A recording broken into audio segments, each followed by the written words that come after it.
दोस्तों, आज मैं आपको गांव से आए सास ससुर कहानी सुना रही हूँ। सोहन अपनी बीवी अंजलि के साथ शहर में रहता था और उसके माता पिता गांव में रहते थे। अंजलि खुले विचारों की महिला थी।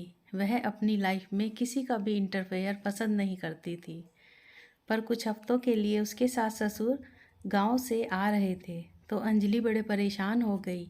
वह अपने पति से कहती है, अरे सोहन, ये क्या बात है, क्यों आ रहे हैं मम्मी पापा? सोहन, एक तो हमारा फ्लैट है ही इतना छोटा, तुम कुछ बहाना बना के उन्हें मना भी तो कर सकते थे। कैसे एडजस्ट करूँगी मैं? सोहन, अरे अंजलि, ये क्या कह रही हो तुम?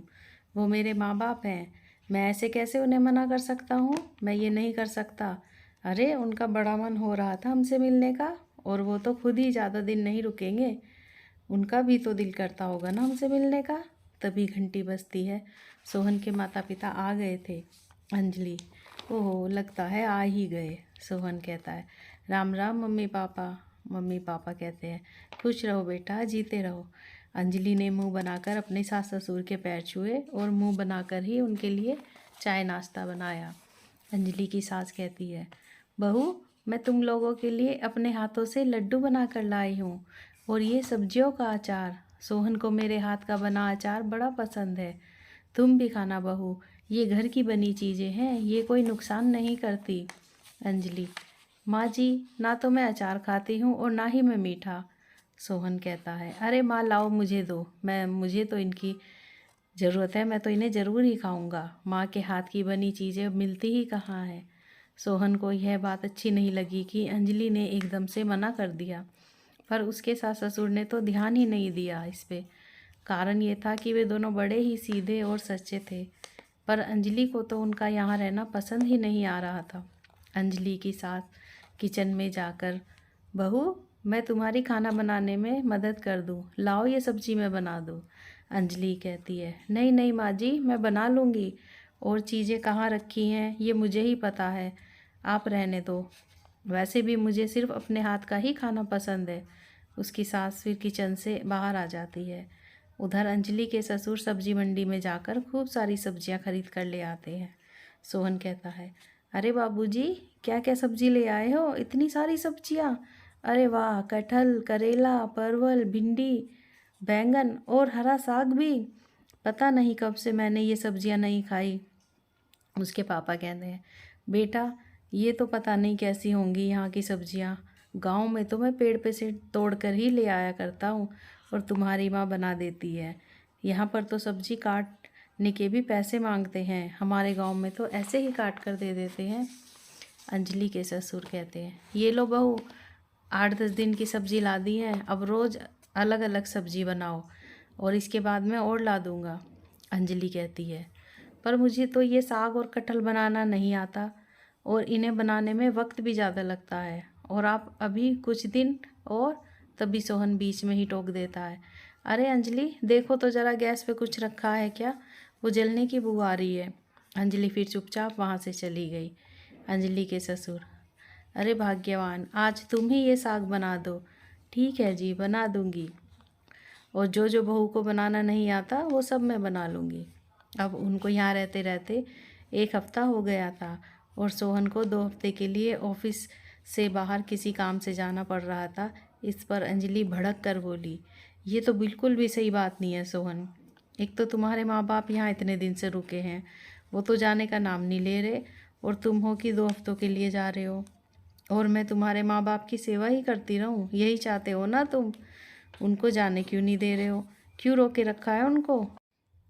अरे मैं तो अकेले ही ठीक हूँ, अकेले रह भी सकती हूँ।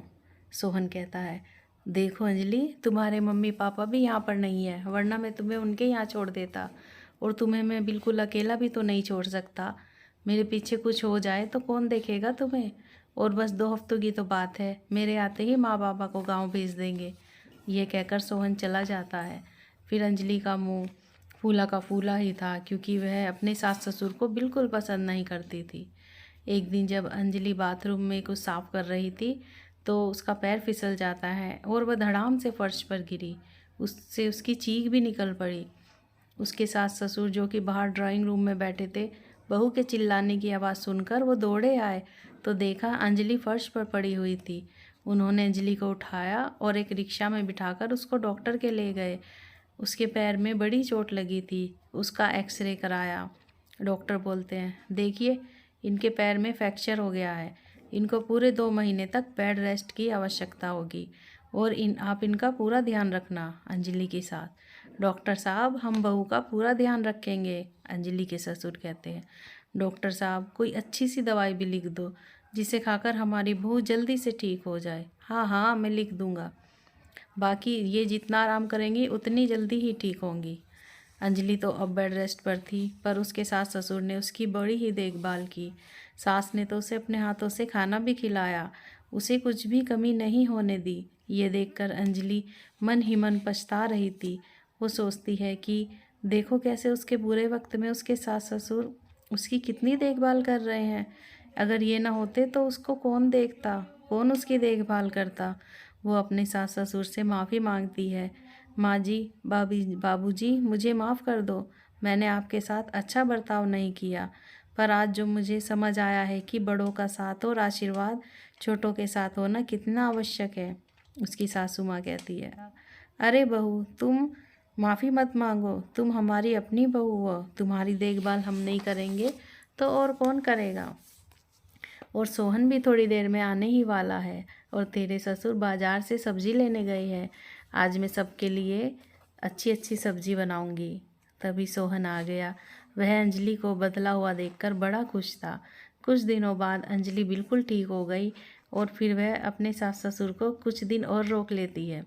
फिर कुछ दिनों बाद जब उनके सास ससुर जाते हैं तो सोहन और अंजलि भी उनके साथ गाँव जाते हैं, ताकि वह अंजलि अपने सास ससुर के साथ और रह सके।